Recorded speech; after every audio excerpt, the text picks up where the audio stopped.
It's such a commonplace to say that all religions have festivals and all religions have a special festival year, that we can forget that in every religion the structure of these festivals is a key to the religion.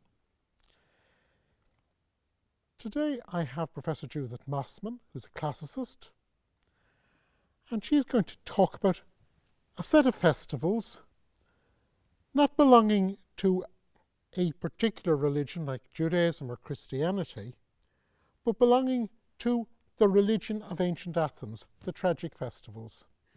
Thank you. A lot of people have read some Greek tragedy.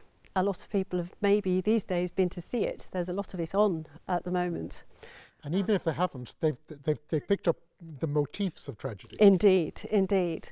And I think it's less widely known that these plays were originally performed along with the comedies that we're familiar with from Aristophanes and the satyr plays by the same dramatists as the tragedies at religious festivals, specifically at religious festivals of the god Dionysus. And we often think of Dionysus as the god of wine, and so he is to some extent, but he's also the god of shape-shifting. He changes shape. As far back as the 6th century BC in the Homeric hymn to Dionysus, he appears in the guise of a young man, then he changes himself into a lion, then he changes other things as well. He changes people into dolphins, for example, and he changes ships into, or he covers ships in magic vines and so on. He's also a god who is sometimes worshipped as a mask on top of a stake. And he is therefore also the god of drama, the god both of tragedy and of comedy.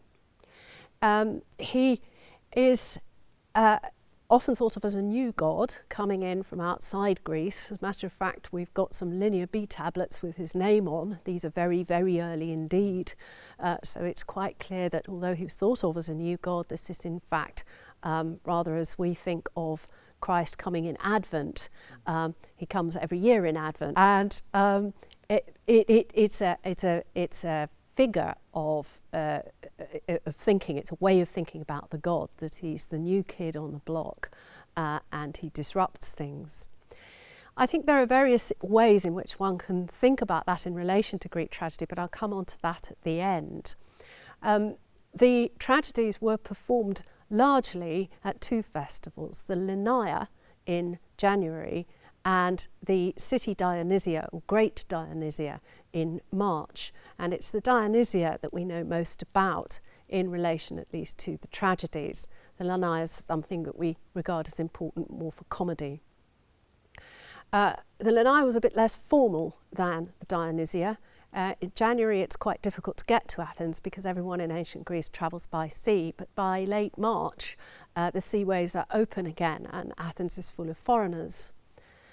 Now, we know certain things about the way the competition, because it was a competition, was organised and about how the festival context operated. We know that in the pre-festival, as it were, a statue of Dionysus was brought into the city on a cart shaped like a boat to symbolise his travelling from overseas to be at the festival. We know that his statue and his priest sat in the front row for all the dramas. And we know that when people in Athens didn't like the play, they shouted, "What has this got to do with Dionysus?" That's a technical term for being a bad play, nothing to do with Dionysus. The competition seems to have involved each playwright, and these playwrights had been weeded out before the festival started, so the people who survived to actually have their plays put on were the winners in one sense. Each playwright produced 3 tragedies and a satyr play. And the satyr play has some very specific material about Dionysus in it. The chorus of the satyr play are always satyrs. That's where the term comes from. and they're always enthralled to some evil person, usually somebody like the Cyclops or a wicked king, and someone comes and rescues them. And that's, I'm afraid, a pretty consistent plot feature. They are set free, and that, in a sense, you can see relating to Dionysus' ability to set people free, something that we pick up in other areas of the study of the cult of Dionysus.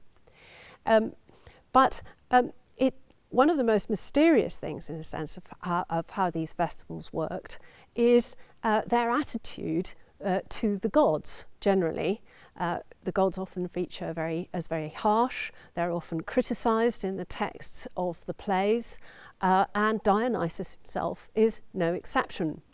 And their portrayal in comedy, the comic competition probably took place after the three tragedies and the satyr play had been put on.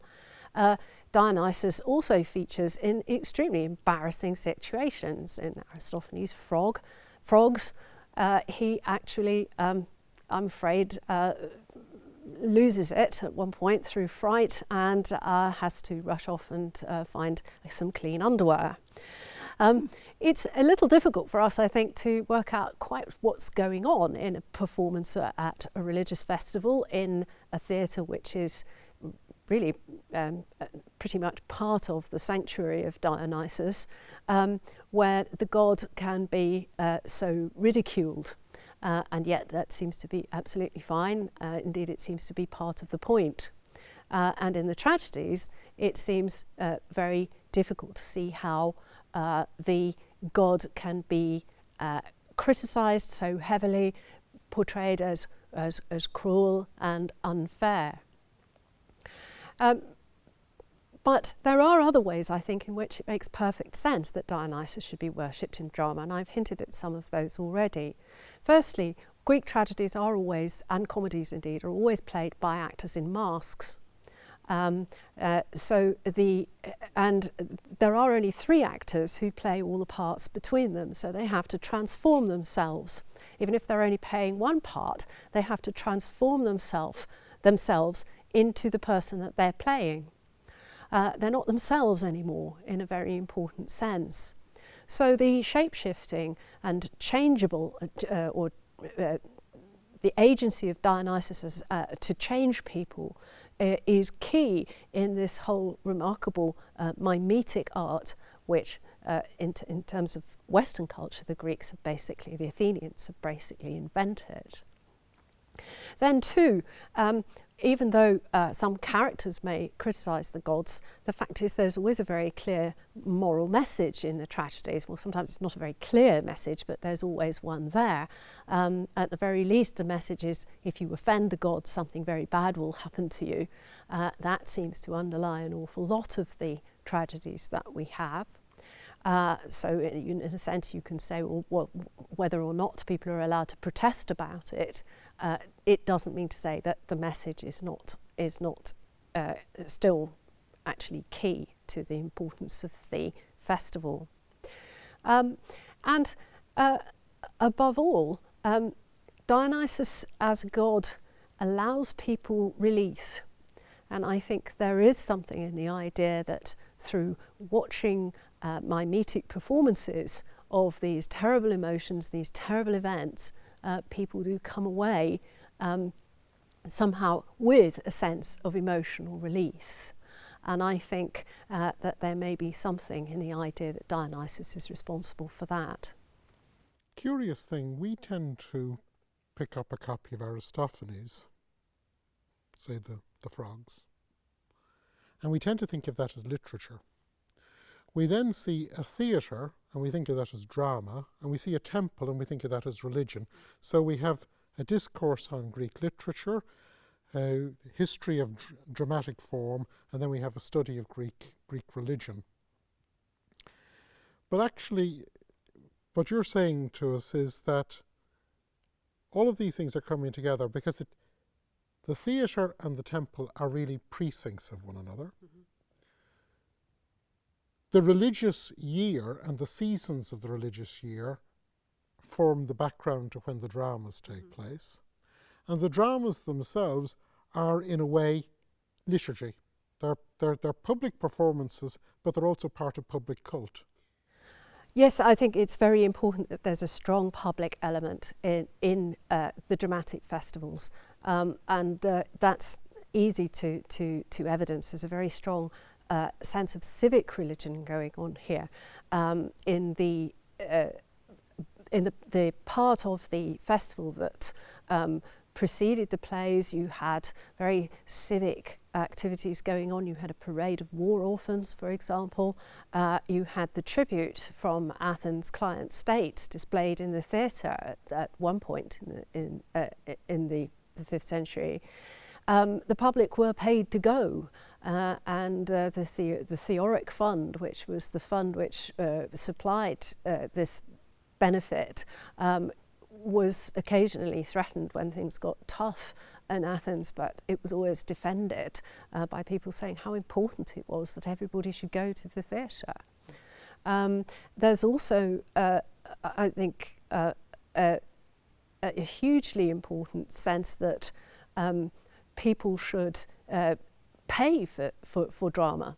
I mean, the magistracy, or the office of choragos, or the person who supplied and trained and paid for the chorus, was considered to be equivalent to fitting out a battleship.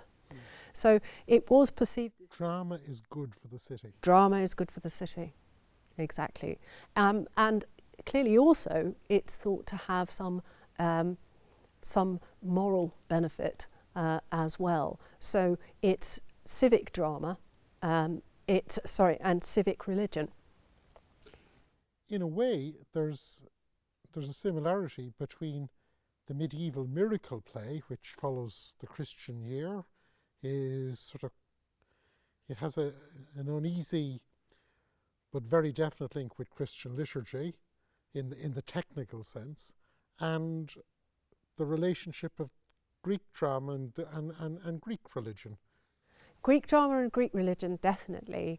I think, the other festival that I haven't mentioned is the Anthesteria, or the Festival of Jugs, which is very much the celebration of Dionysus as the god of wine.